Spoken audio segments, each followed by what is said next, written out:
Yep. Right then. Hello, and welcome to this week's Mastertoons Podcast. Jack is still away busy living real life for some strange reason, so I'm your host this week, David. With me, I have George. Hello. And Carson. Hey there. Alright, so we're going to begin this week as we began last week. We're going to talk a bit about our favourite animated thing we watched this week. You'd like to go first, Carson? I really haven't been. I've been a little busy this weekend, so so I haven't really been watching much. Just some old Family Guy. That's about it. Alright, cool. Any season in particular, or? No, I just jumping around here and there. Hey, Ryoga. Ryoga. Alright then, George, how about you? What animated thing have you been watching this week? Recently, actually a couple of days ago, I went down to a friend's place and we watched Big Hero 6 together, and I still have the same thoughts I did when we talked about it back in November. I still think it's a very fun, very well-made animated film, and I think it's definitely worth checking out if you're a fan of Marvel or Disney. As for me, I've been going on a bit of a Super Robot anime binge this week. Oh, nice. I finished the entirety of Tengen Toppa Gurren Lagann, and Nice. I'm currently embedding myself deeply into the convoluted lore that is Getter Robo, starting with the 2003 remake series, New Getter Robo, which is probably the best jumping in point. Nice. As it doesn't have a lot of the quirkiness 70s anime tends to have. Nice. So, with that, let's jump into the news. And this week we have, well, a fair bit to talk about. So let's start with the silly. Celebrity Deathmatch is coming back. Oh, fuck. Oh, I was old enough to be around when this show first came out, and it was a glorious takedown of celebrities and their culture. But the MTV has picked up the topical show from Charlemagne, and the Viacom network, in addition to picking it up, it's also going to be starring rapper Tyga. That's Tyga. Oh, dandy. Who the fuck is Tyga? I have no fucking clue. I mean, I know we're probably the whitest podcast on the net, but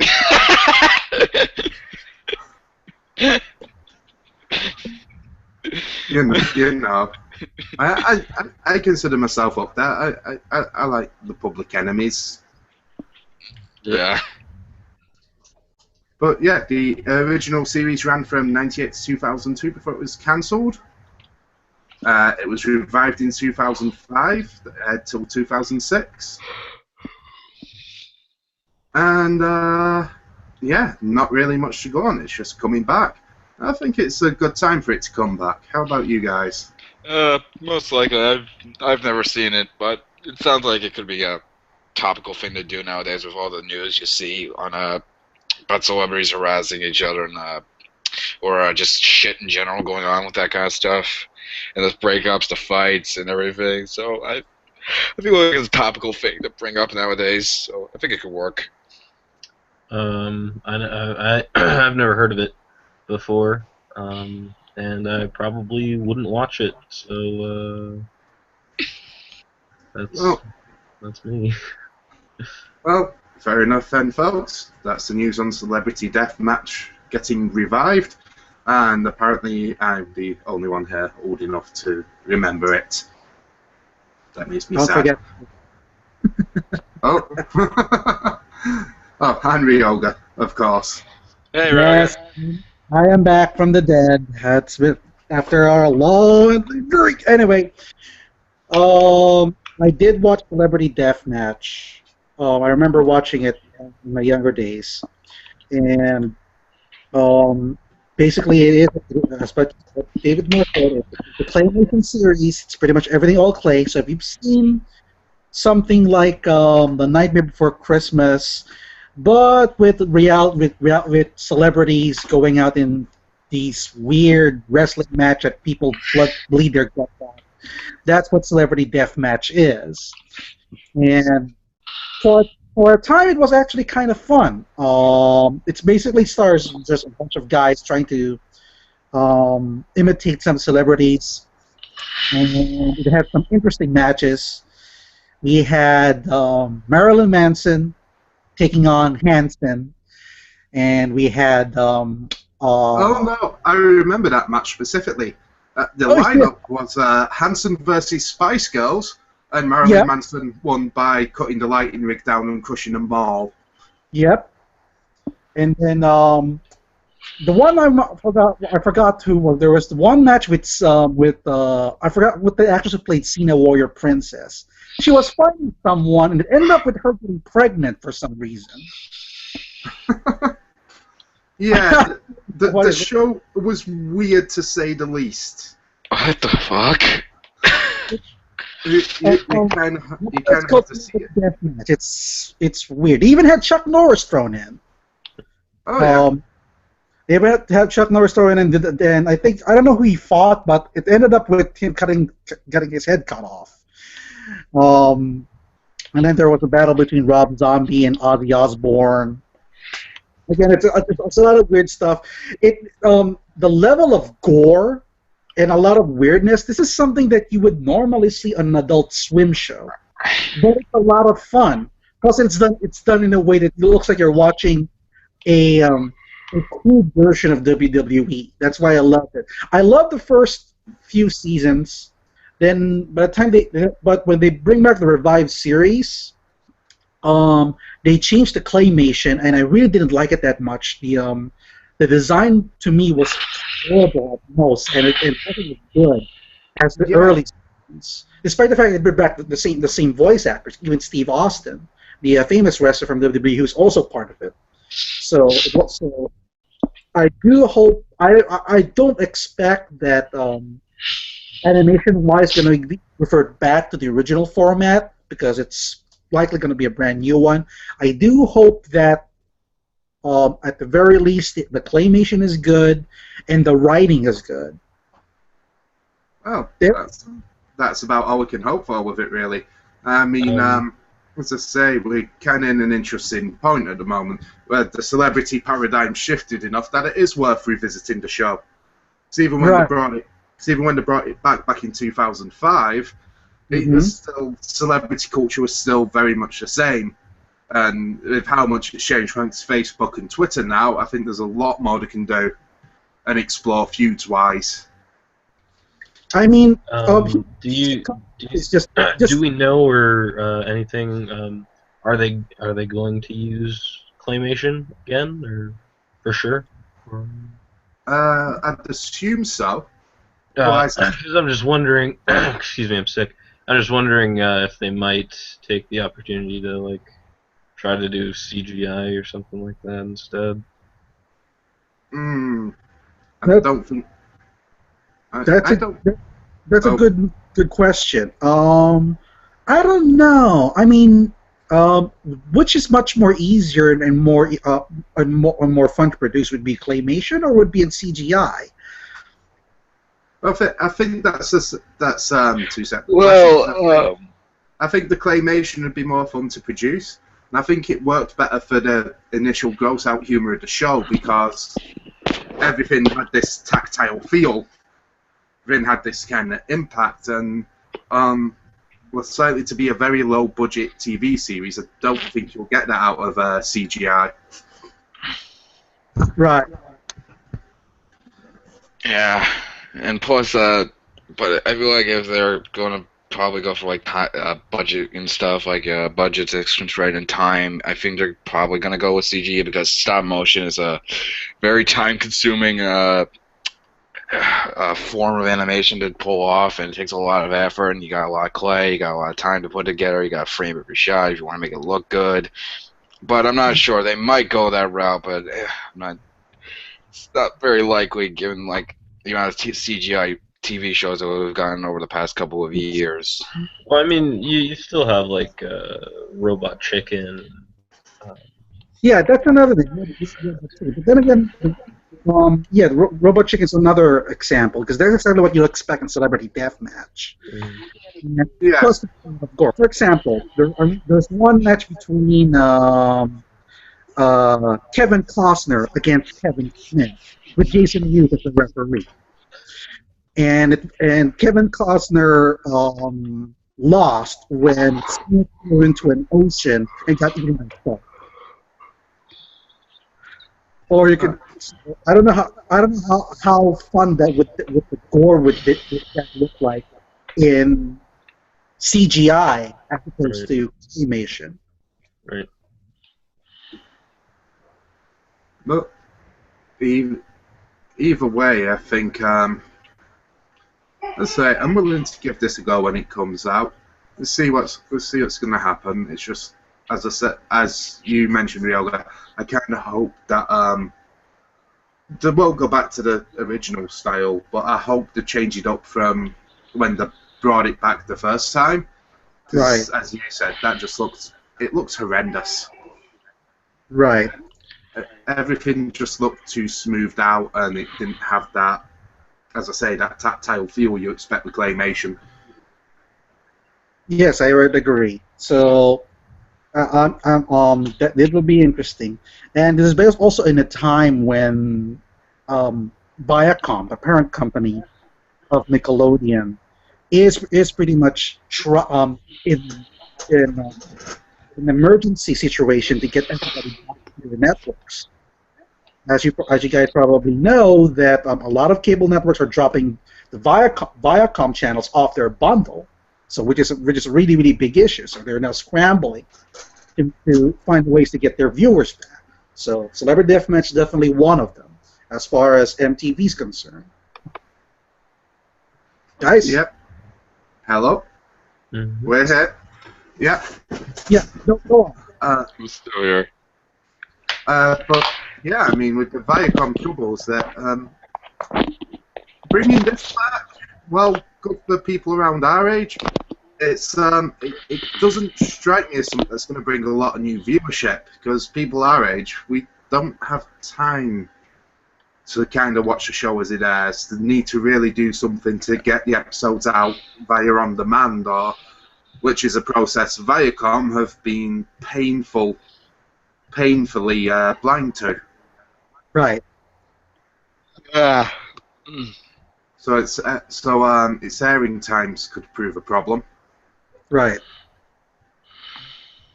Well, after that, we're getting after a hopefully positive return, we're about to get a heinous return. And that would be Tom and Jerry coming back to the big screen. Oh and hopefully my. not fucking talking. I really hope We're that singing. it's just as good as the Smurfs.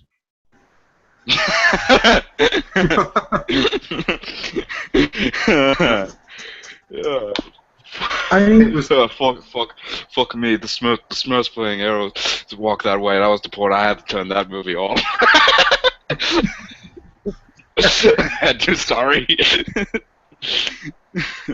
you're getting better. You need to work a bit more on your regional staff. Yeah.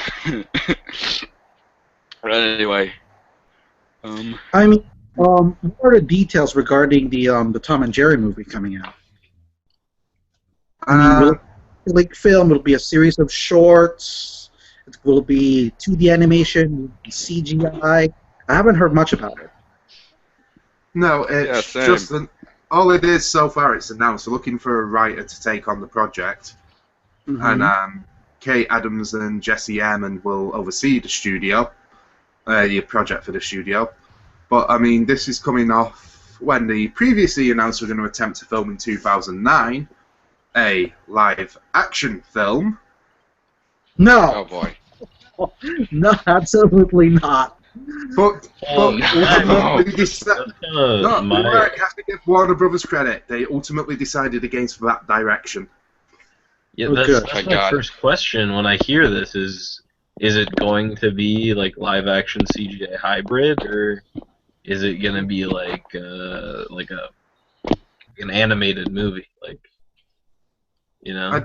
I'd be surprised if Yeah. it didn't go animated.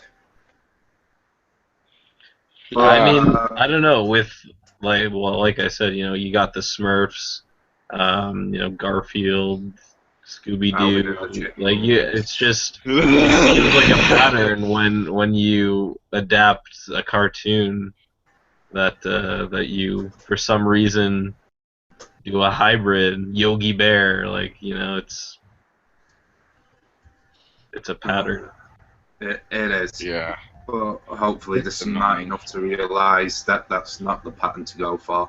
People No. don't like Looney it when you Tunes back revenge in their action. beloved. Space Jam. Hey, that movie It's rocks. Hey, that movie happening. rocks, man. I mean, I like Back in Action, as bad as it is, but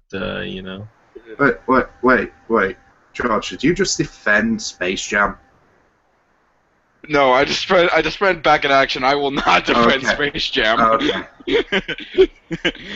The day I defend Space Jam is the day I get struck by lightning, But which is very unlikely in New England, I think. But we don't have much to go on this other than an announcement, really. mhm. Yeah. But Isn't come there a on, dude, like, new TV series that's going on right now, or something like that?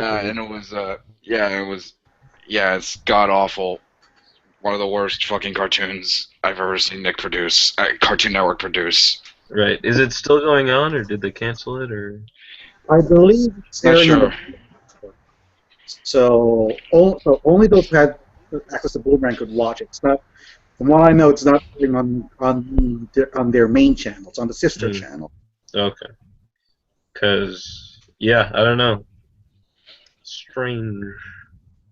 I mean, Because it's I feel not, like if the Yeah. series Hey. wasn't popular, like, why is there any reason to make a movie out of it?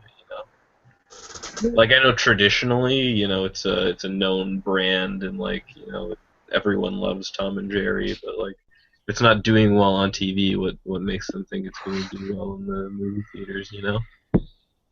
well, you have I'm to not remember sure. Warner Brothers pretty much acquired most of the Hanna-Barbera characters. So Right. Jerry is is among them. So bringing a series back up is pretty much a no-brainer because, like you said, Tom and Jerry is a well-known franchise. Mm. The one thing that surprised me is the fact that I don't know because I don't watch cable anymore, so I don't know if by rebranding Boomerang it make it more available to cable audiences, or you still have to buy it as a separate package. Because that's Right. what normal Boomerang is. That usually features cartoon classics, and because of that, it's for the older audience who wanted to go back at it. But since the rebranding, they are showing out brand new cartoons that are not featured on the regular Cartoon Network schedule. So Tom and Jerry is one of them. The other is Inspector Gadget, which is I believe already aired this month, if not later, because it already aired in Australia. But And that just ties into Boomerang's viewing, though. It's to keep Cartoon Network free to pursue their own, the trifecta Adventure Time regular show, Steven Universe. Whereas they can keep this push, well, basically the raping out of Hanna-Barbera's library now. right, and don't forget Scooby-Doo, which is one of Hanna-Barbera's most popular characters. And right now, not only we're getting another crossover with the band Kiss, but they also have a brand new series coming later this year on Boomerang, Be Cool Scooby-Doo, or what I would call Guy Light. We're seeing the character design there and the way they act.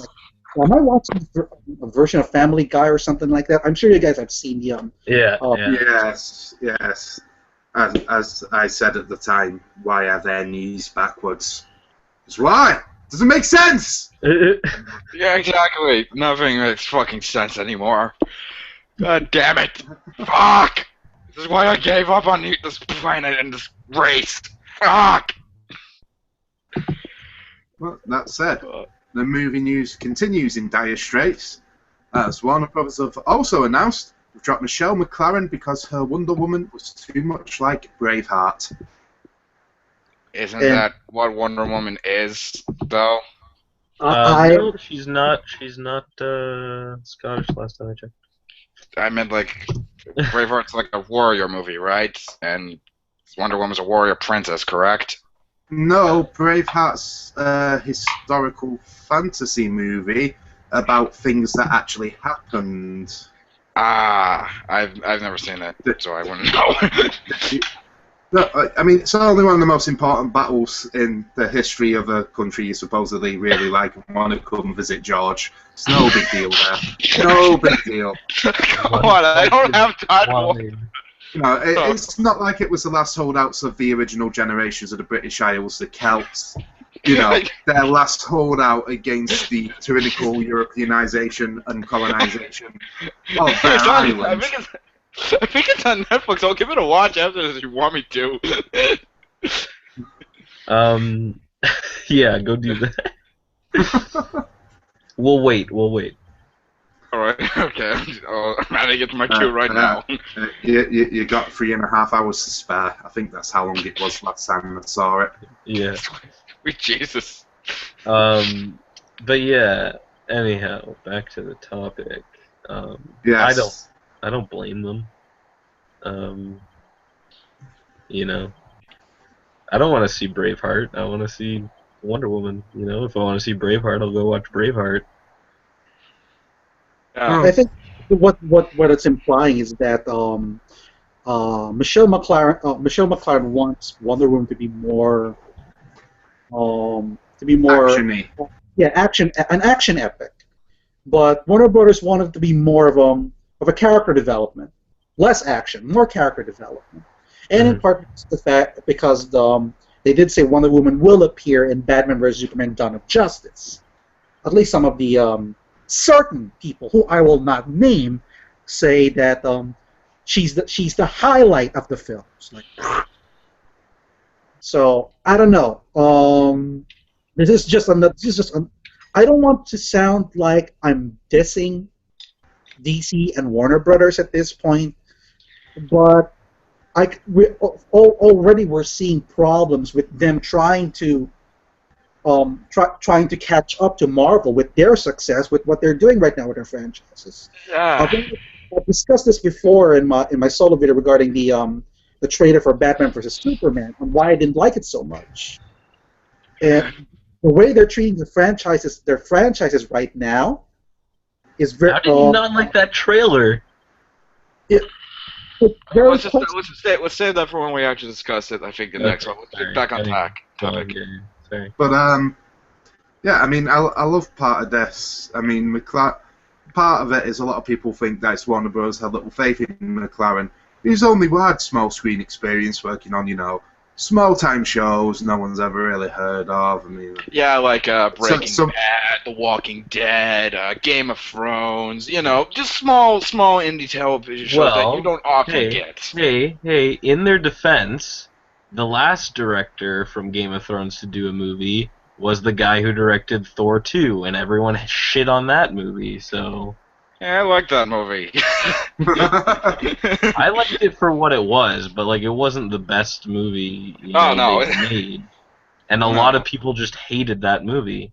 And I know they're two different people, but still, you got to compare. The other thing is Warner Brothers wants a character-driven movie. That sounds like a good thing to me. Yeah, it's a superhero movie in the end. You need some action in it, but it's not the 90s anymore. I want, some character development in my superhero movie, Yeah. And Wonder Woman's an interesting character, and I want them to, give me some deeper content than just, Yeah. Not to say that Braveheart isn't deep, but you're not gonna get Braveheart in the end, Yeah, I guess. Well, no. Although Wonder Woman naked in half blue paint, I have no objections to that. I would pay so much fucking money to see that. Well, if you watch Braveheart, you get to see Mel Gibson do that. Yeah.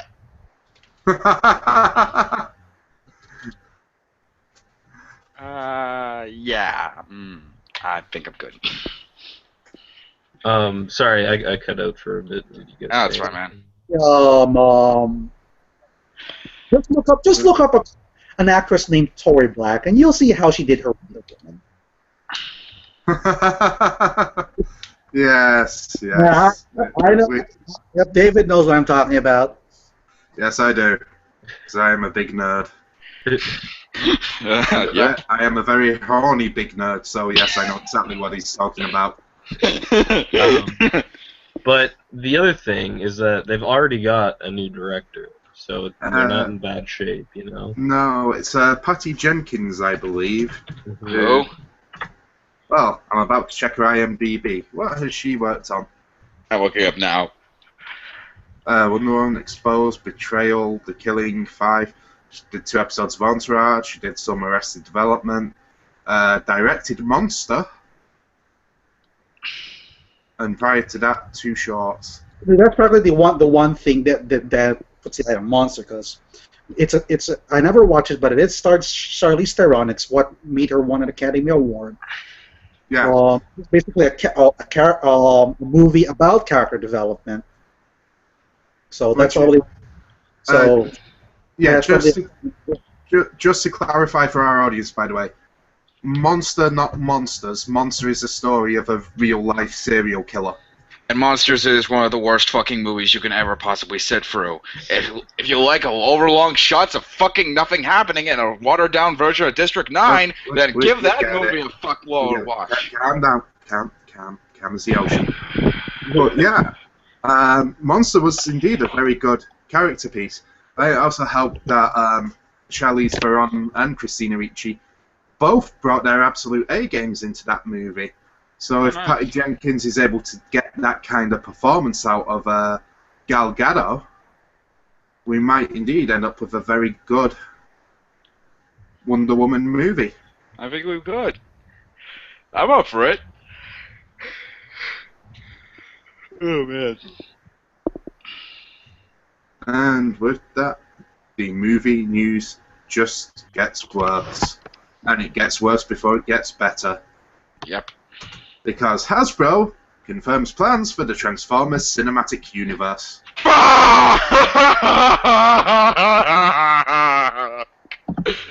Really, Hasbro? Really? All I can say. I'm excited. I don't know about you guys. How could you, would you swine? Well, I mean, I am kind of joking about it, but on the other hand, I think it is a good thing, because there's no way that Michael Bay is going to be able to direct every single movie in this Transformers shared universe.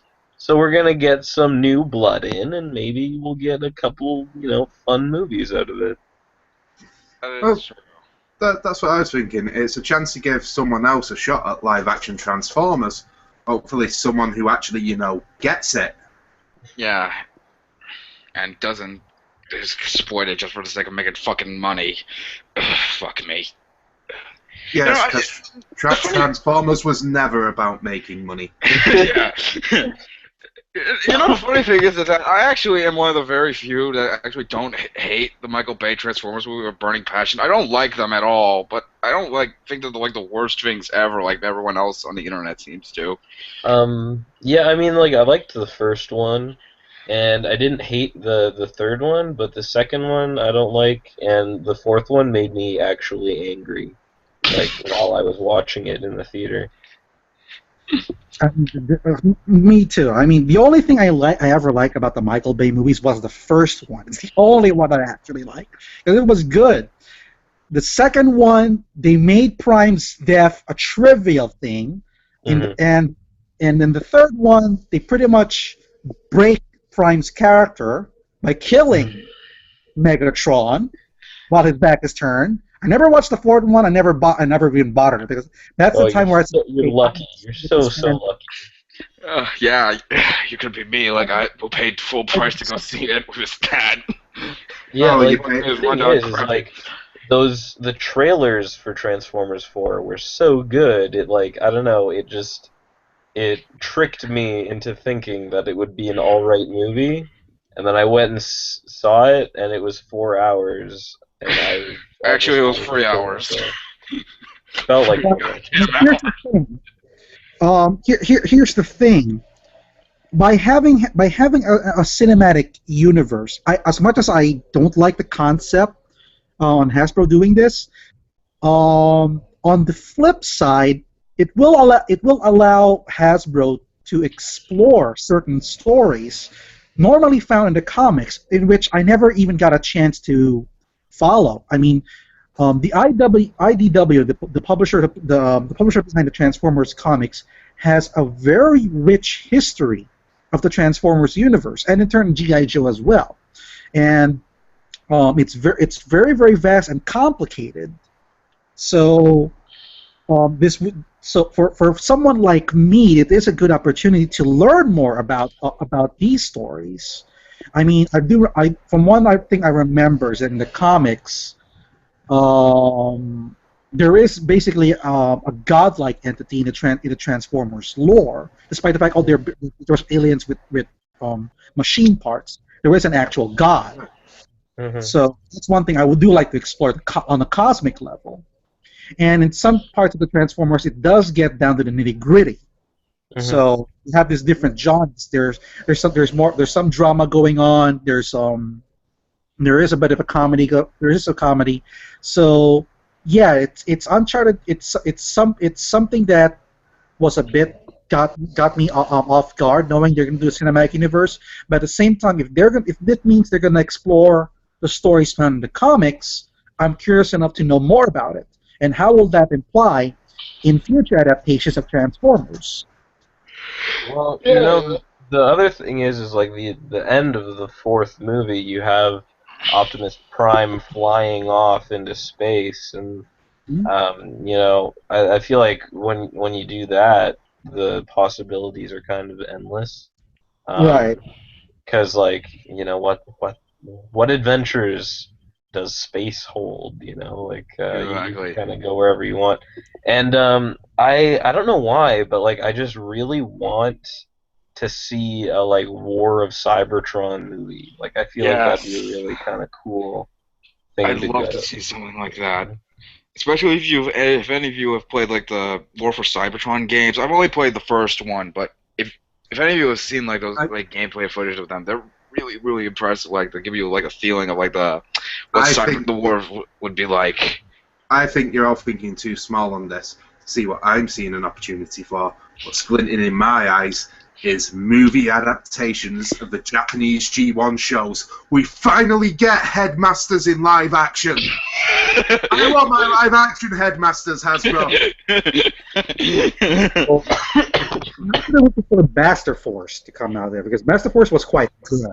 But I don't know if everybody would like the concept of having a Pretender-themed Transformers. We don't know what Pretender is. It's basically the Transformers disguising themselves as in human forms.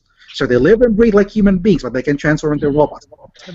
And Master Force is heavily chock full of pretenders. So that would be so. But I do love it. I love it. I love the fact that they showed a character that looks like Optimus Prime, but is not Optimus Prime. But for the sake of, they call him just so it's Jinrai. But he gets a lot of power ups. So it's a difference from the we know.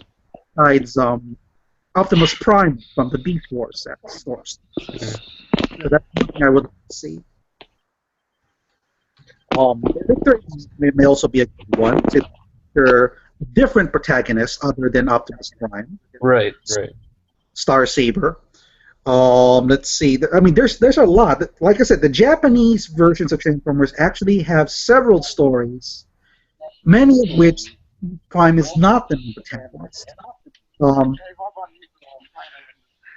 So it would be at this point it would be okay for me if they feature a movie this time is not it's someone else. Not unlike the TV series. What was that name of the TV series? The Robots in Disguise, where they have Bumblebee as the main protagonist. By the way, that show wasn't that bad. I actually liked it. Yeah, yeah. So I'm pretty much all up for featuring a brand new characters. The only thing I'm hoping for is that they don't make it too many. I mean, that was the problem we had with the first generation Transformers, the original series, is that they get too many characters bundled up. You really couldn't care about them anymore. I would like to keep the number of characters still at the select few that everybody would recognize. Guys? Oh. Yeah, that sounds pretty good. A good idea.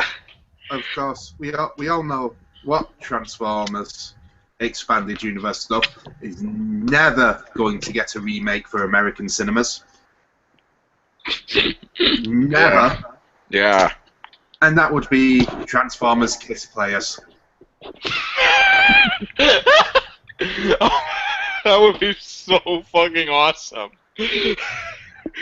For those who don't know, if you've ever been online and seen a picture of Megatron with a penis tongue diving at a little girl, that's Transformers Kiss Players.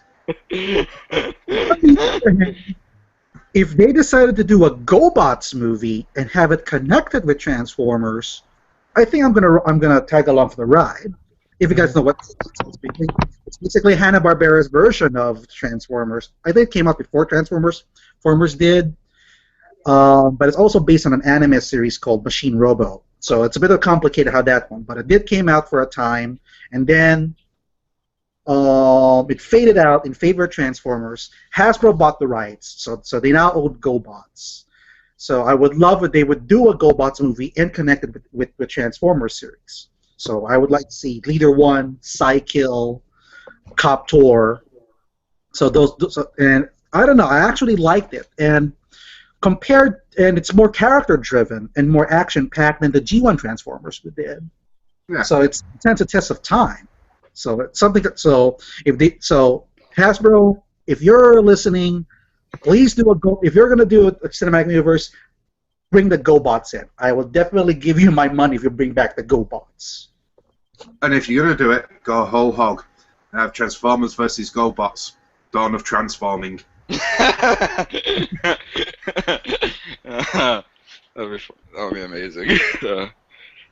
So, goddamn. I think we've all pretty much turned around quite nicely on this. At first, what sounded like a horrible idea, and you think about it, and you think about a lot of the mythos and the lore and how good some of it is around Transformers. This could not be terrible. But yeah. I think apprehensive optimism is the best way to look at this. Hesitantly optimistic, for sure. Yeah. Oh man, god damn it. And speaking of strange things from Japan, we have a strange thing from America raping Japanese culture. Oh god. Gwen Stefani's Cuckoo Harajuku has been unveiled. Oh, that one from Gwen Stefani. Wow. Sweet Jesus alive. Because she ain't no hollaback girl. Why would I don't know. I've heard about it. It's pretty much kind of like something you would see like in Monster High or something like that, but they give it that Harajuku, whatever her name is. It's supposed to be Japanese, but I don't know why. I don't know why would you give it a weird, a strange Japanese name, almost implying that it's supposed to be anime when it's not. And it's clearly not looking at the visuals as well. Right. Well, I mean, it's because like Gwen Stefani is like Entourage. She calls them the Harajuku girls, right? So. Okay. That's where that comes from. So basically, what it comes from is that Gwen Stefani is the acceptable face of weeaboo. I suppose so, yes. That's a terrible thought. But yes, Stefani, quoting, working on Cuckoo Harajuku has been Harajuku has been a dream come true. It's been incredible to see the characters in the world they're living come to life. The artwork is so beautiful. No, it's fucking not. In fact, it just looks like Bratz meets Monster High meets really fucking terrible anime. I'll give a better word. I know. I'm trying not to diss it too much because I am I am reminded of the Puffy Amiyumi show on Cartoon Network, Which is what came to my mind with it. Yeah. Yeah, same. I mean, I did love the Hi Puffy Amiyumi show. I know even though it's a bit corny, but it's actually a lot of fun. Seeing the two characters doing their weird adventures while trying to do a concert. I love it. I love that show growing up. I haven't seen it in years though.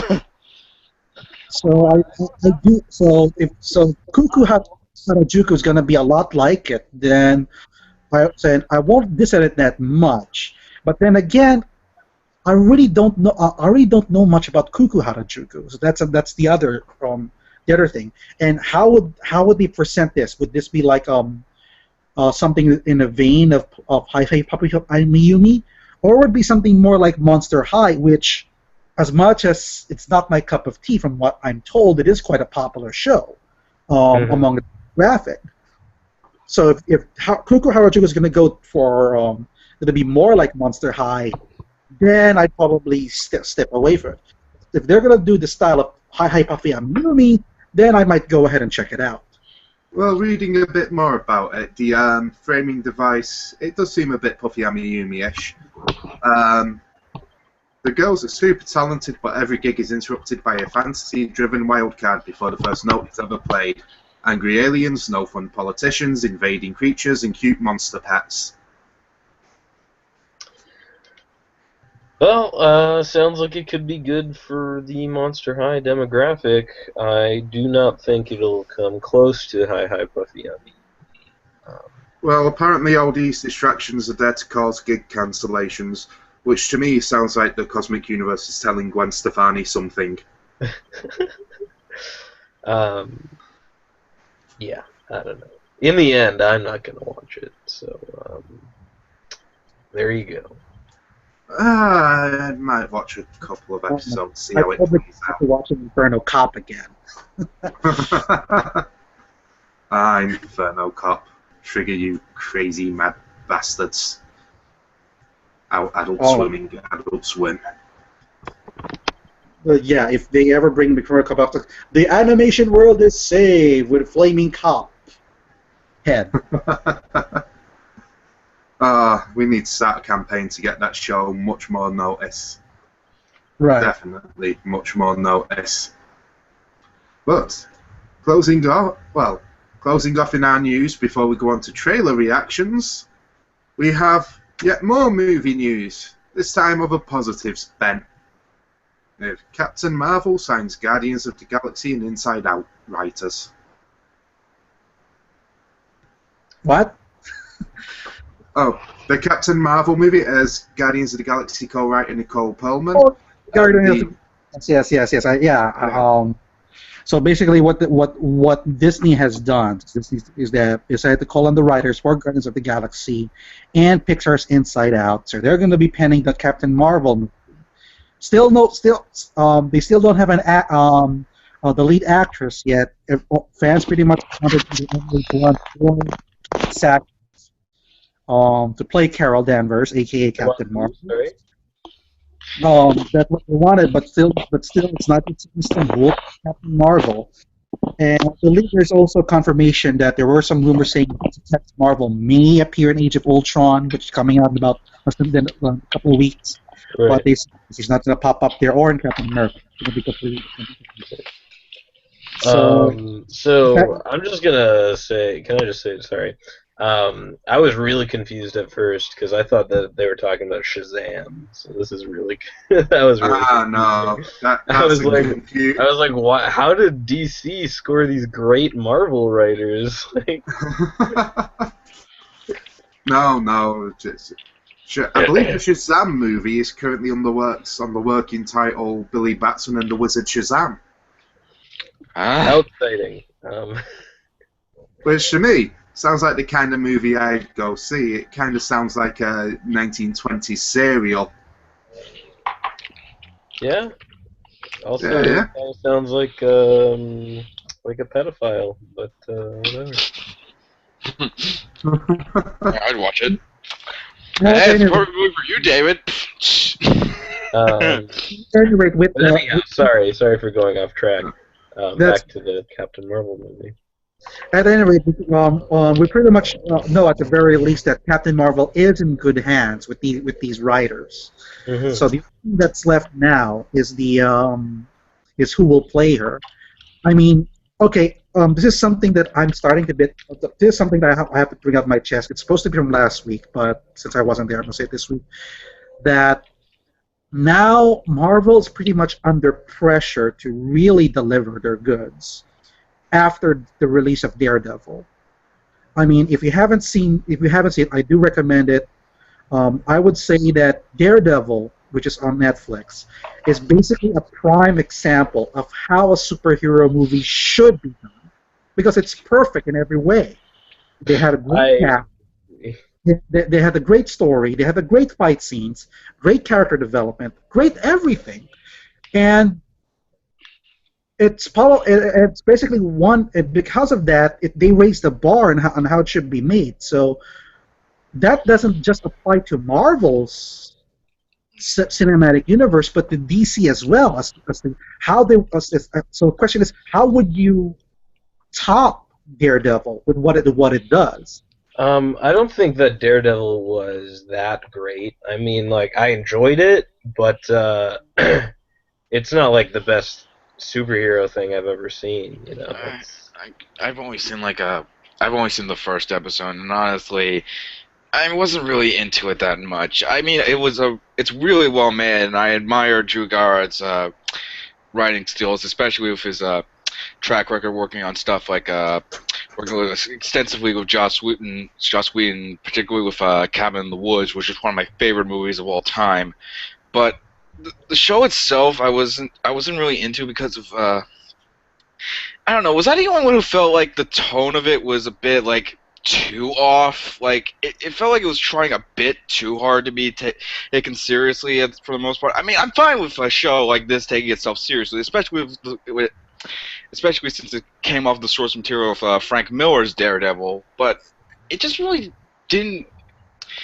It kind of lacked the contrast to the fact that this is connected to the Marvel Cinematic Universe. Like, I feel like it needed an effective bridge between the two. That way, I might not be complaining about that. But honestly, I felt like it was really off. And then I felt like sometimes the writing wasn't that great, dialogue was kind of stilted. And am I gonna get?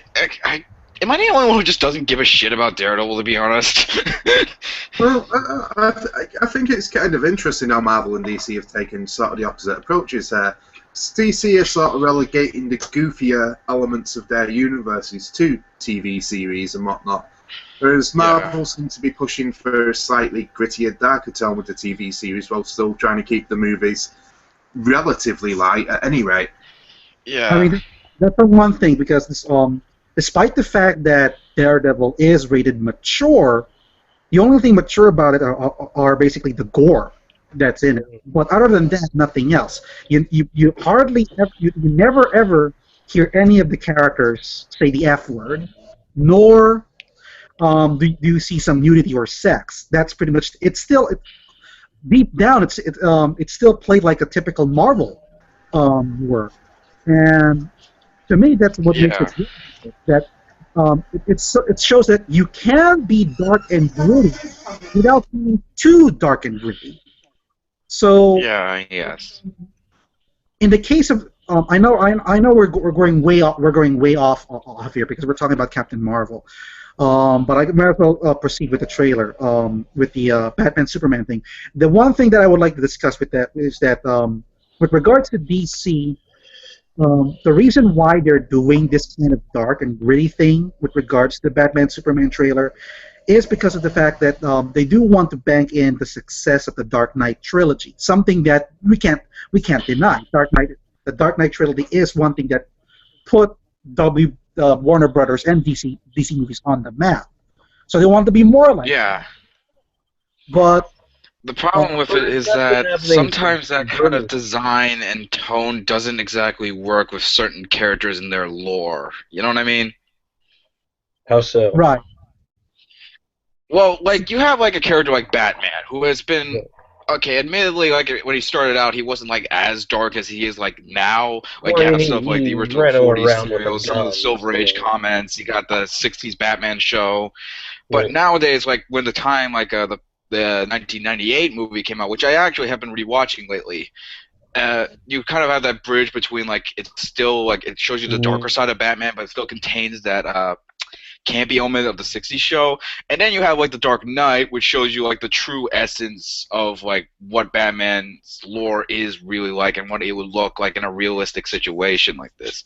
That works, but that tone doesn't exactly work with a character like, say, Superman, Green Lantern, because they're inherently kind of, they start out a bit lighthearted. Like, I know, like, in the comics and stuff, they've gone darker, but general audiences don't necessarily know about that kind of stuff. Like, when I think of So you gotta. when I think of like something like, exactly, but going like, I like to call it like the Man of Steel kind of problem, whereas you just go straight on dark and stuff, but you don't really have a bridge between the two. This is actually something Bandit Incorporated brought up in his fantastic defense video of Man of Steel.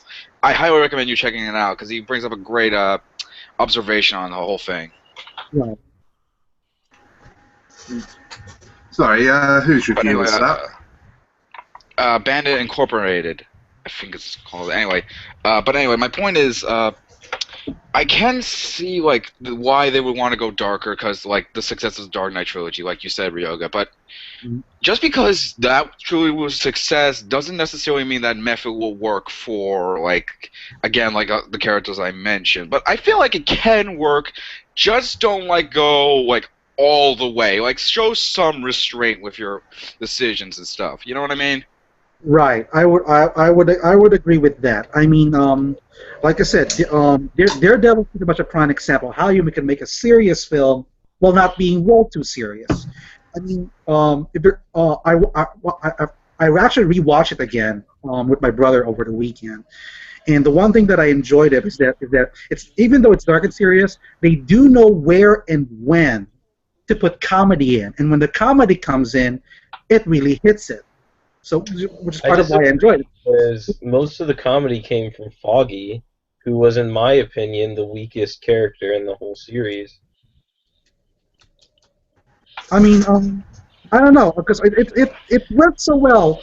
Another, I find it does so well, and when they do humor, they did it. Like I said, it's more like a witty, banty humor you would see in a Marvel comics thing. So that's what I like.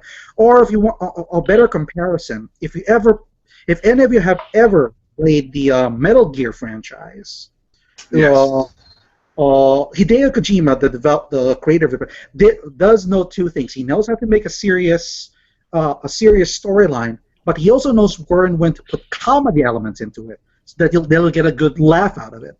And it's the same thing I found in Daredevil, and that it helped alleviate all the dark atmosphere it had.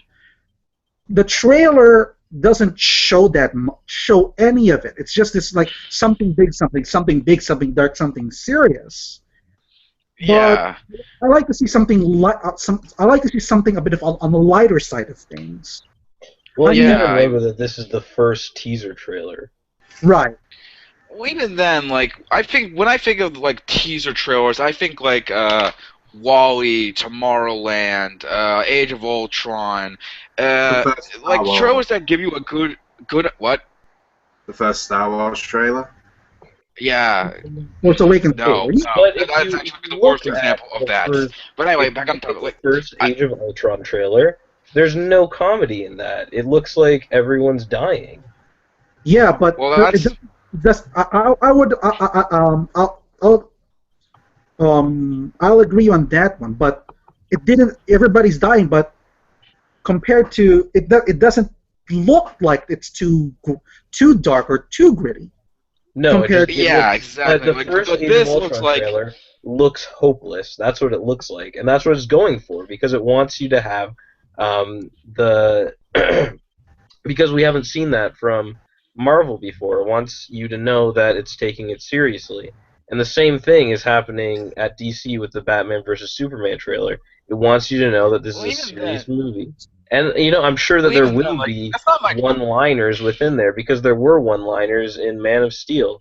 But they want you to show what the majority of the movie is going to be, and that's a character-driven superhero drama. well even then like the problem with the trailer wasn't that it was like way too serious. It was more or less like there wasn't much to really show you what the seriousness will be about. Like I'm actually kind of indifferent to the trailer myself. There's some things I like, some things I dislike. Like for I'll me, the tell you what pilot of this the is trailer about. was honestly. I'll tell you what this is about. I would be It's honest with about the. this this godlike being I know what it's going to be appears about. in the society, and they're like, "Oh, what are we gonna do with this?" And then Batman needs I to know. decide what he's gonna do with it. Like I I don't. know. I know what the setup is. The problem with it is that I feel like they're not really showing that much. Like, I know it's a teaser trailer, but honestly, I'm getting sick of the argument of that it's just a teaser trailer. Either way, But you that's have what to it at least is. show That's me the point of it. That's like, oh, I'm I'm getting getting tired sick of that this, fucking this, argument. I don't give a shit if this it's just a teaser toaster trailer. I want waffle you is to a actually give me toaster some waffle. I'm getting content. sick of it. Like, Okay, what I'm saying is... But people Just keep get saying this that whenever I watch this toaster waffle, it's still going to be a toaster waffle, and I'm getting sick of that argument. It is what it is. Well, I don't care. It still sucks either way. No matter whatever word you give a shit, it's Then still wait for the shit. Pop-Tart to come out.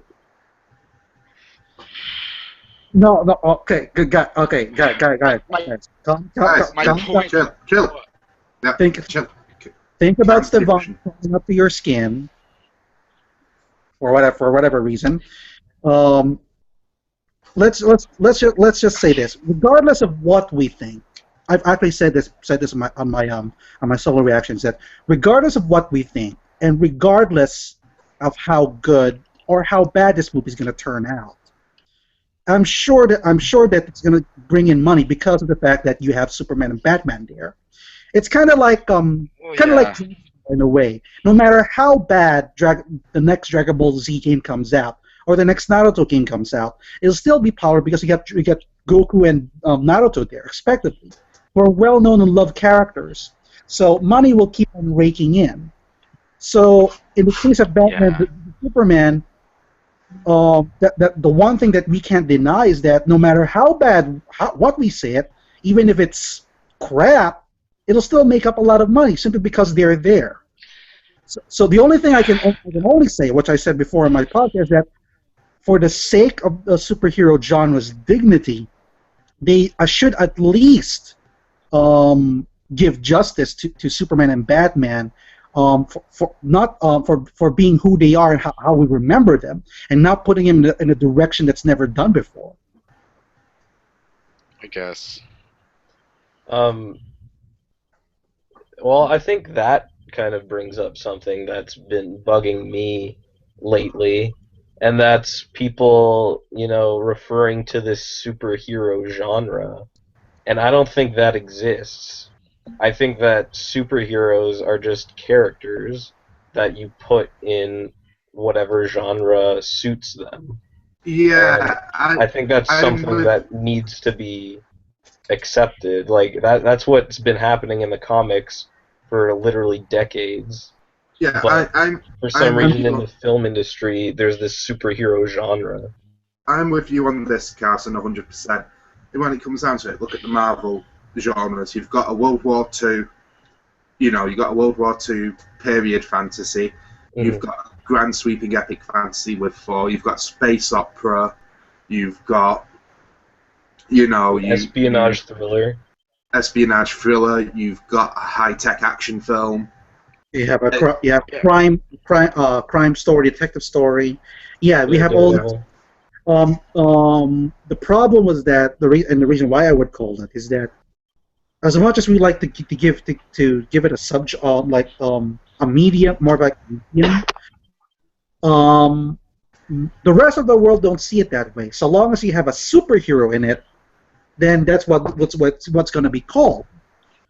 I mean, this is the same problem. The animation industry is struggling for recognition, and we all know what happened at the Oscars lately that got many in the animation industry upset. Not just with Big Hero 6's win, but the fact that Dwayne Johnson made a really crude joke of crying over the Lion King. So that pretty much meant that as far as the rest of the world is concerned, animation is still kid stuff, despite seeing things that are more mature, and more serious.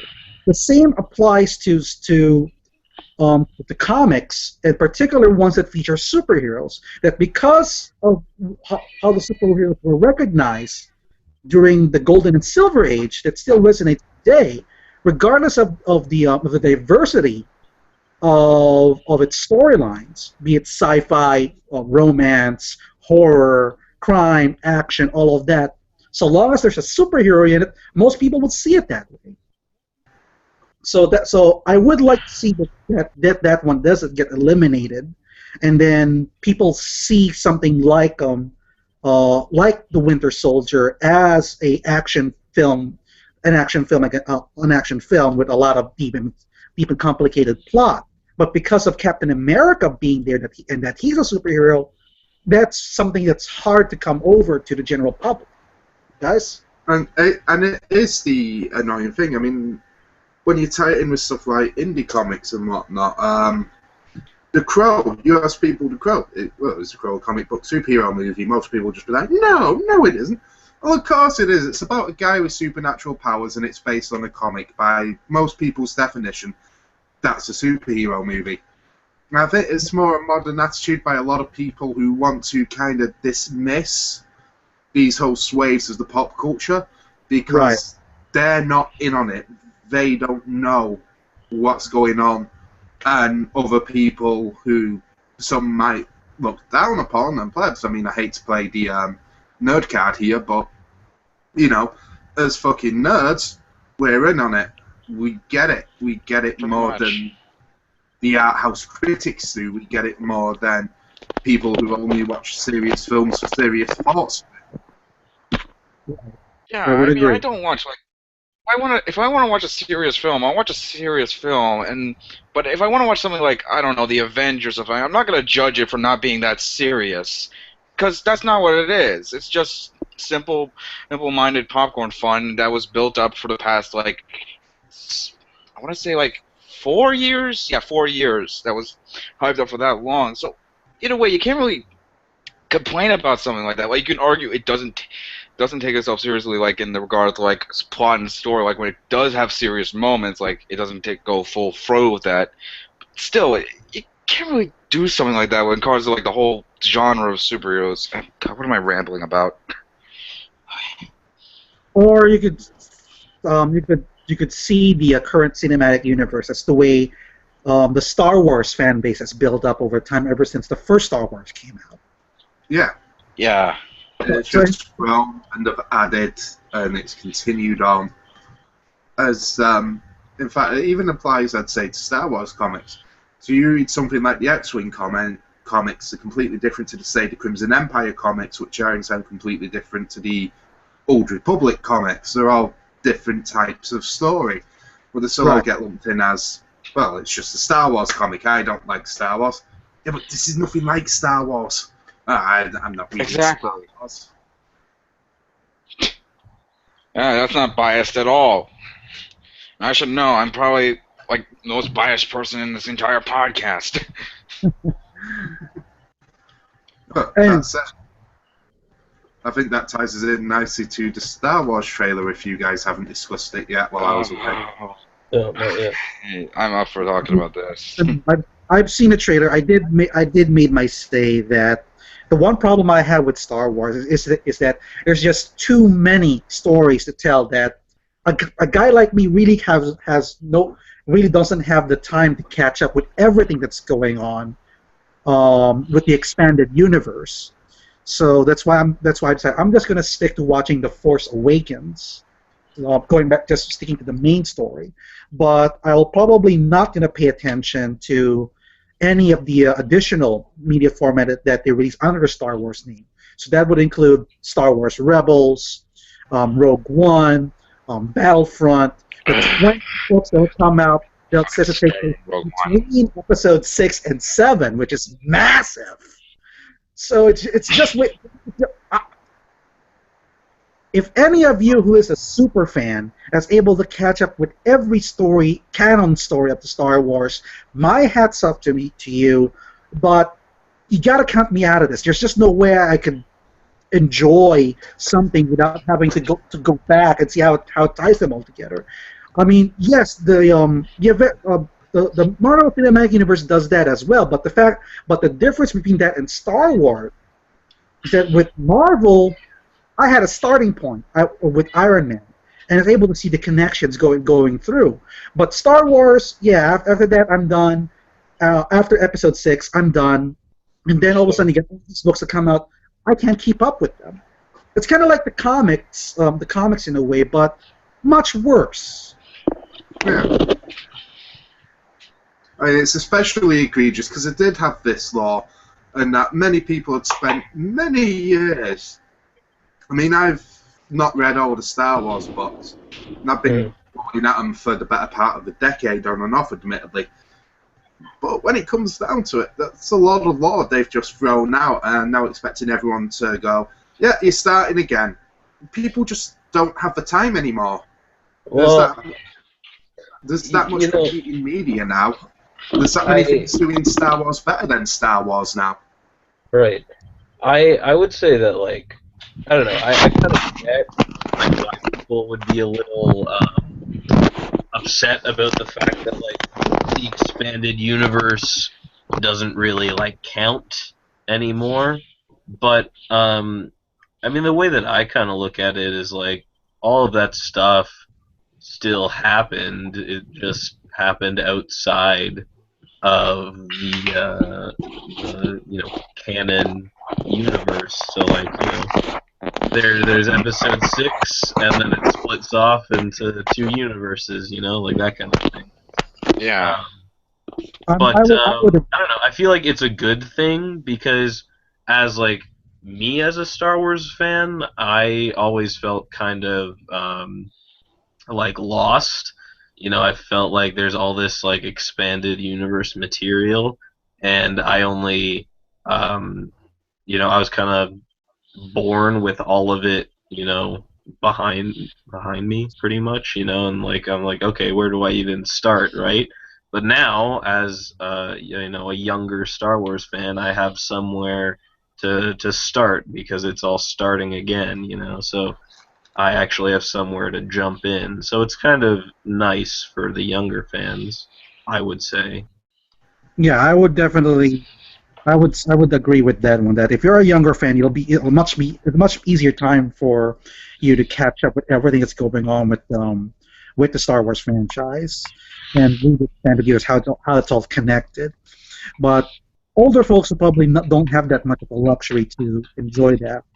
And at the very least, with all this expanded universe, as I said earlier, we still have the main continuity, which is the movies themselves. So right. Yeah, Episode 6 and then The Force Awakens. So if you really don't have so it's almost not necessary for you to go beyond the expanded universe, other than to find out more about the lore behind Star Wars. But right, and I mean, like, people, there are tons of Star Wars fans who have only seen the movies. Like, it's not a big deal if you don't know, everything that's happened in the expanded universe. Yeah, exactly. I mean, a similar scenario is going on with the recent Convergence event in DC Comics. You guys have already heard about this big event. Secret Wars also coming, but the problem that I have with the Convergence event is that there's like a dozen or more comics that's related to the Convergence event. So because they're bringing back all the all the PC characters from the Silver Age up to the New 52 having this big brawl. You don't, so it's hard to know where to follow. But if you're having trouble with it, you can always just follow the main storyline, which, although it doesn't feature the member of the cast that you know, like it doesn't have Superman in there, but a different version of it. It's basically the main story of Convergence. Just follow it from there on, and which is exactly what I'm doing. I'm just going to read the main Convergence story, see what's going on, and then follow it from there. I don't need to read the Superman comic where he lost his powers, or the comic about Harley Quinn, how she deals with the Flash, and so on and so forth. Because that's just an expanded knowledge. Mm-hmm. So the same thing applies with the Star Wars things, that I'll just watch the movies, but I don't have to watch the Rebels or the Clone Wars or any of that, because it helps expand my knowledge, but that's not really that necessary. Exactly. I mean, I've never seen the Clone Wars. I've only seen a couple of episodes, but I mostly have just stuck with the movies, and I've actually played the only real expanded universe related Star Wars thing I've actually played or seen per se is actually the Force Unleashed games. That's about it. And I don't even know if you can actually count those per se, because no, I don't think those are canon anymore, or were they ever? I don't know. They were never canon. Not sure. What here is that any of the games developed by BioWare, Electronic Arts, are considered not canon to the Star Wars. I think that's what I. Oh, okay. Yeah. Okay. Well, anyway, that's what I was saying. I've mostly just stuck with the movies. Continue, Carson. A little bit of a tangent, but they just announced a new Battlefront game, right? Oh Yes. Yeah. What do we think about that? I think other than the fact cool, actually. that the reports saying that Boba Fett is still alive during the Battlefront story. Right. So, is Battlefront like a canon game, or is it just like a fun separate thing? That's I don't know. From what, like I said, if it's developed by BioWare did make it clear that their games are not canon. Right. To Battlefront isn't canon. It's Battlefront. Have you guys ever played any of the previous Battlefront games? Yeah, I played the first one, and it seemed completely separate. There's not even a story to that one, is there? No. It's basically the same principle. Then it's, for those who've never played the Battlefront games, it's literally Battlefield with Star Wars. Right. There's Yeah. Okay. So it's basically a war game, and from what I've been told, I can't confirm it, that since the Battlefront is taking place in many of the famous battles in the Star Wars timeline, so so they did say it's canon because of the fact that you're participating in some of the famous battles, and the latest one did feature Boba Fett, and it featured one of the trailer for that did feature him on that scene that was shown on the Force Awakens trailer. So it's pretty much that somehow Boba Fett is still alive. Yeah, so, I feel like that's not really something you could extrapolate properly, because I feel like with Battlefront, it's just you have the landscapes, the areas from the different movies, and then you put whatever characters you want in them. Like, it's kind of just a separate fun thing, you know? Yeah. It's kind of like that old Star Wars arcade game, or even the new Battle Pod, which, my God, I still want to play. So. What the hell? What the fuck was that? I think dial-up internet just tried to attack us. Hello? But anyway, I think he dropped out. But anyway, I think we should actually just talk about the actual trailer now. Oh yeah, we're going way too fucking long. Initial thoughts, I guess, right? I thought it was actually pretty fantastic. Yeah. How about you guys? That was a friggin' awesome trailer. Yeah, Seriously. that devastated Star Destroyer on the what I assume is Tatooine. No, it's not. It's not Tatooine. It's a different planet. Oh, That they confirmed scene it's a made my different jaw planet. fucking drop. Yeah. Yeah, at Star Wars Celebration, they were like, hey, it's a different planet. It's not Tatooine. Well, that's good. Because otherwise, Right. Tatooine They're is still literally fucking the epic. most. Tatooine is because it was getting to a point where Tatooine was like, it's Center of the universe. D&D campaign where you're in an inn in a small village. It- It was becoming that ubiquitous and Yeah. ubiquitous Um, cliche. but yeah, that first shot was crazy with like the music and like I was like, Seriously. wow, like we're That's home. yeah. That moment seriously made my jaw drop. It was outstanding. Like the visuals alone and the music was just fucking perfect. Yeah. Most people kill to have a compositional shot like that. And even Yeah, then, like and, the like- rest of the show shows off some of the most impressive things ever. And one thing I absolutely adore the filmmakers for is the use of the practical effects that they're going to be using. Like you see, like Yeah. Luke's hand. It's that's a real robotic animatronic hand that they've made. And you got like the scene with the TIE fighter destroying the entire docking bay. And Mhm. that's all real. That's an actual set. This is I'm convinced like that stormtrooper that you saw. That's an actual guy who got caught in the middle of the explosion that they actually caught on camera and actually died. Have you guys seen the BB-8, like the real one that they made? Yes. Oh yeah, it was That they cute. brought up at the convention. Yeah, that was wicked. That was awesome. It was like talking with R2. It's crazy. Yeah. But I think my favorite thing in the trailer, and like it's really lame, but my favorite thing was definitely the burnt Darth Vader mask. Yes. Like the melted, mangled Darth Vader mask. I don't blame you. That was a really, really cool shot, and I really like the monologue over it, and the musical cue that they played. It was Yeah, it's just outstanding. it was wicked. And I like that they're bringing. They're really focusing on like the new cast. Yeah. I like that. And then at the end, you have them bring back Harrison Ford. You Yeah. have them. Chewbacca. Chewie, Yes. we're home. We're home.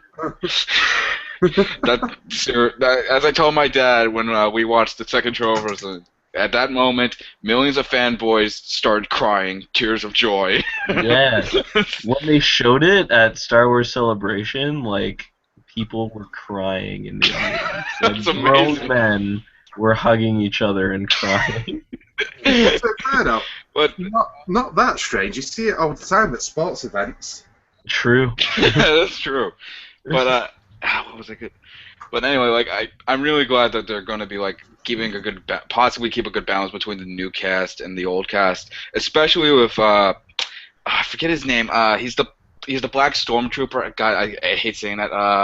John Boyega. John Boyega. I'm really glad they brought him on because if any of you have seen him in the indie movie Attack the Block, you'll know that he is an absolutely fantastic actor when given the right I'd material. like to point out here, indie movie funded by British Film Council and Film 4, who basically fund every movie that comes out of England.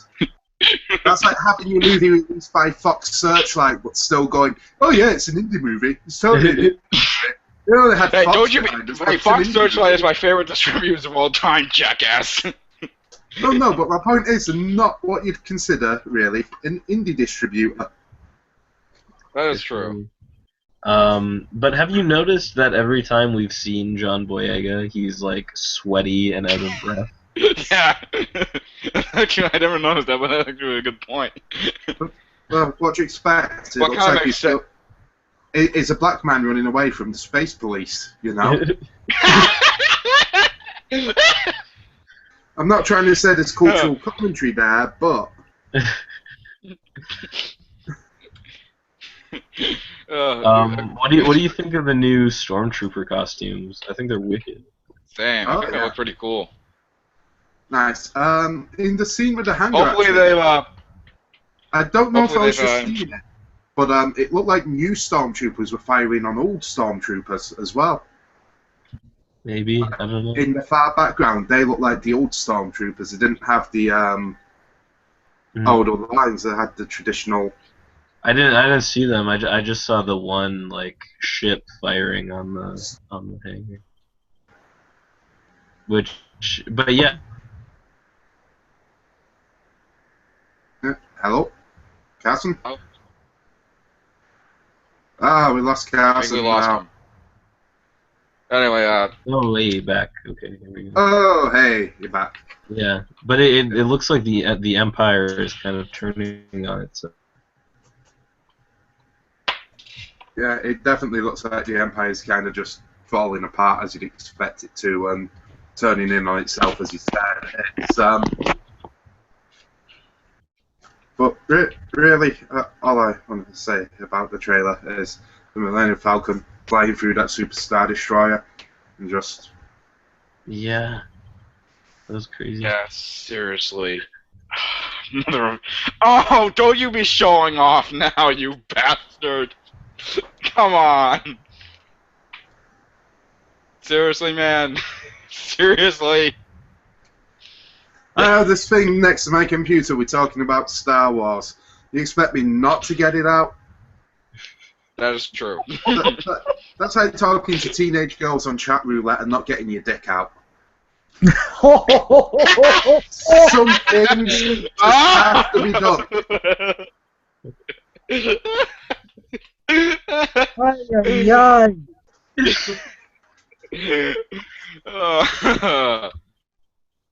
This is my last ever hosting of the Mastertoons Podcast.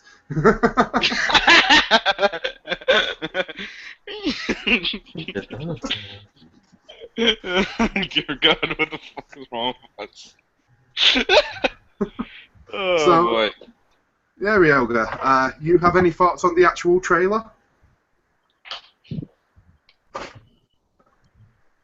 Hello? Yaga? Oh, he's gone. He's muted again. He's back. Muted. Alright. Here we go. Hello, can you guys hear me? Yeah, we can hear you now. Yeah, yeah, I'm having problems with connection because you guys are getting cut off, so it could be an internet issue. Alright. So anyhow, yeah, I've seen part of the trailer, and like I said, there were a lot of things that it did show a lot of things that I really wouldn't understand unless I read the expanded universe.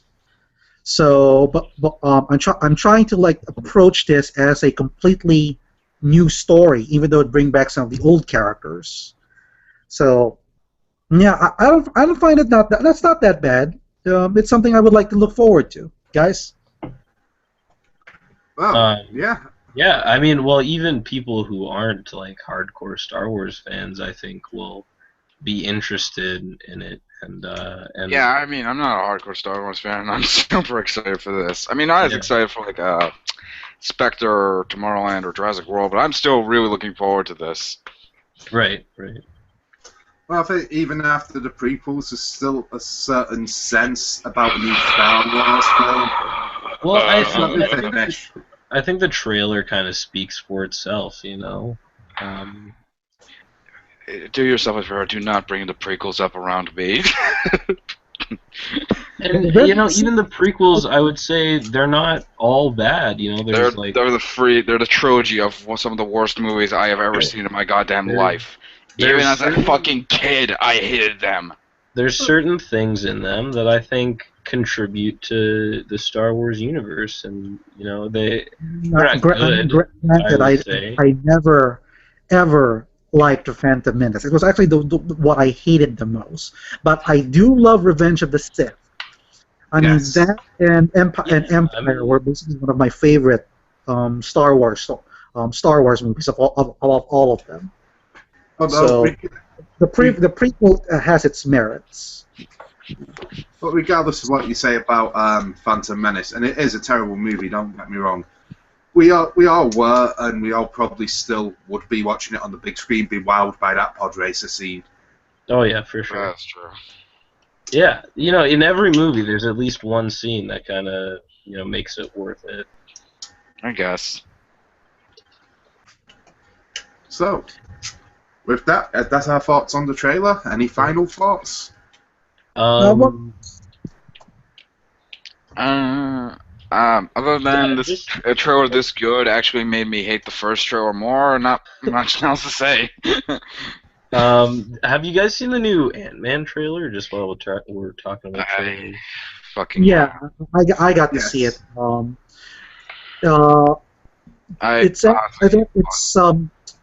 I don't know. I don't know how to say it, but I would say that I'm trying to give it low expectations simply because of the fact that this is a superhero that not many people may have heard of or have any interest in.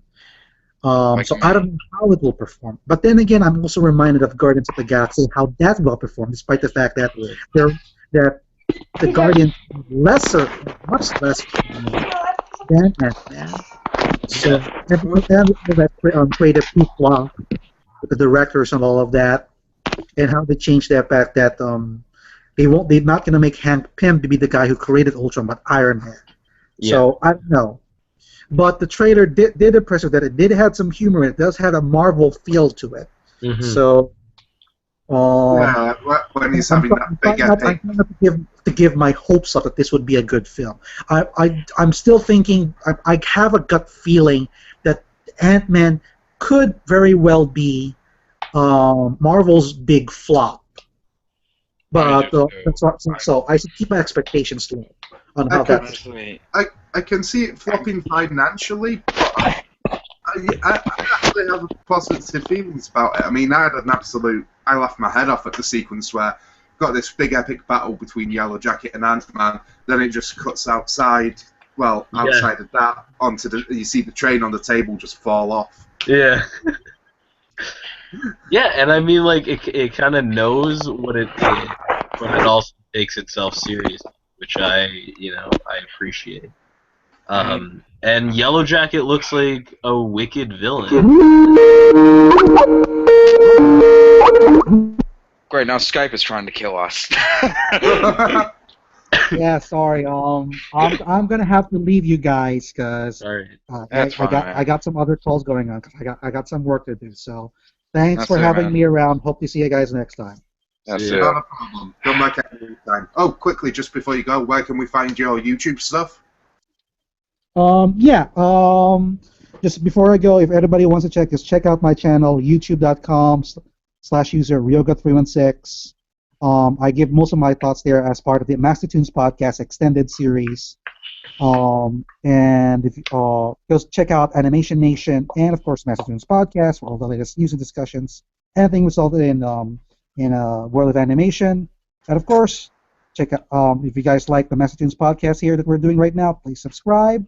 So this is Ryoga316. Thanks for watching, guys. Hope to see you all next time. I'll see you again, dude. Take care. Yeah. But yeah, I think Yellow Jacket looks like a cool villain, and it kind of gives me like a Iron Man 1 kind of vibe. Yeah. It does have that sort of feel to it, actually, looking back at the trailers. Yeah. But yeah, that's my 2 cents on Ant-Man. I'm excited.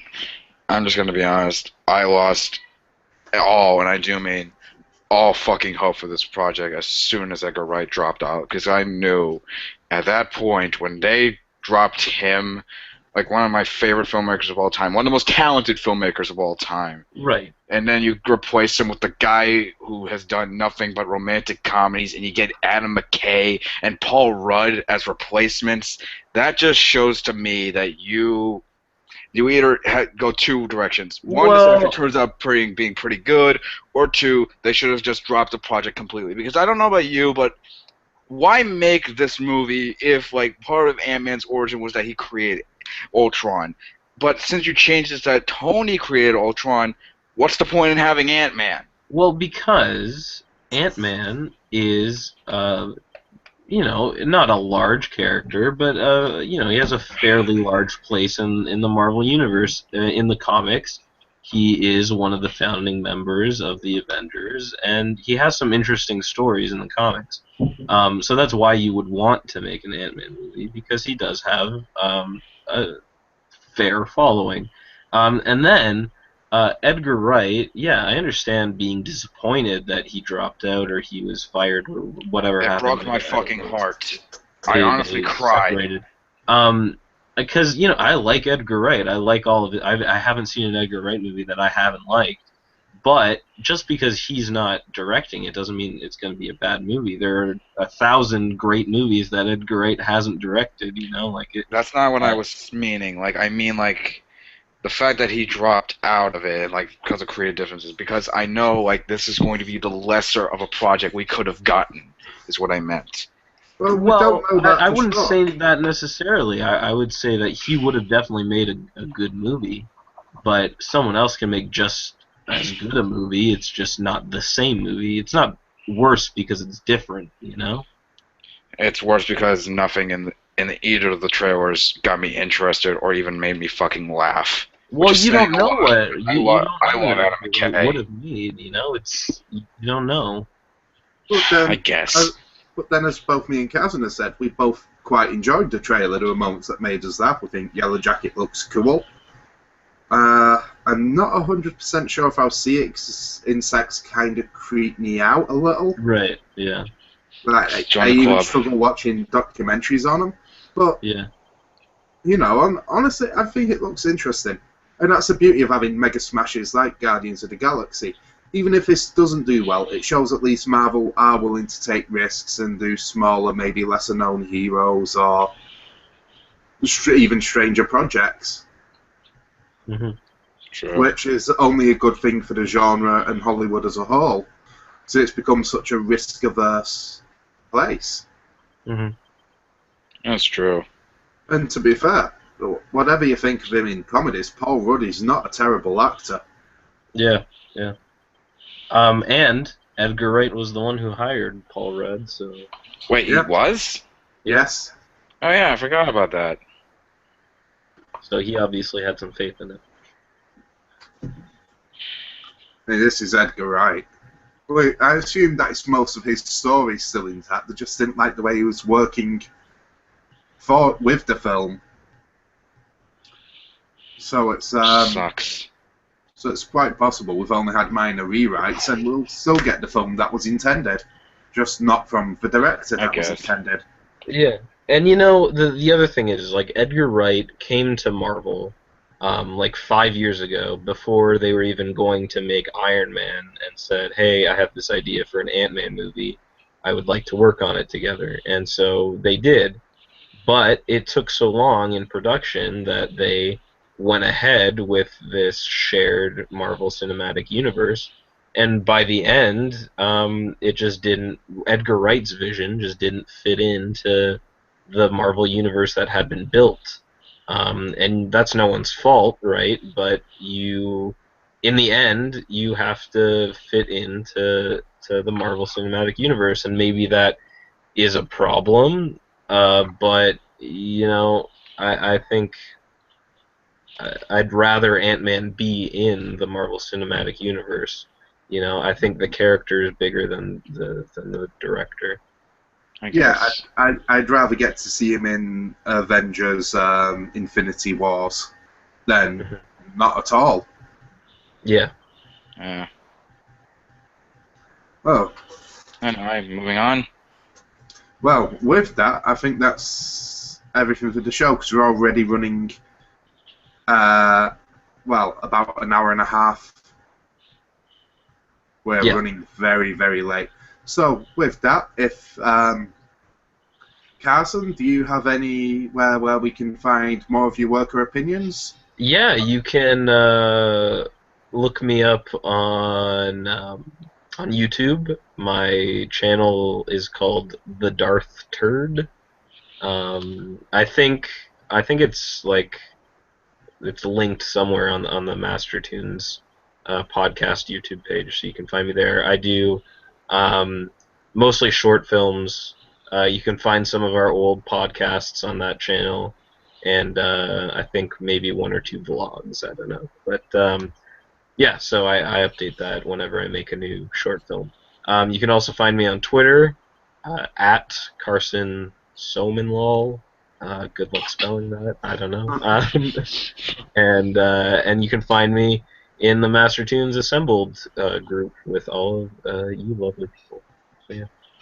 Okay. And Yeah. George, where can we find more of your stuff? Your insightful If you want to find opinions? more of, if you want to hear more of my objective views on shit, especially film, follow me on my Facebook page, The In-House Critic. Wait. Facebook.com/The In-House Critic. Just a second. If your views, wouldn't they be subjective, not objective? I said objective. I meant to say objective. No, because objective means that's a universal fact. Are you saying you know better than us all? I meant subjective. Yeah, Sorry, subjective.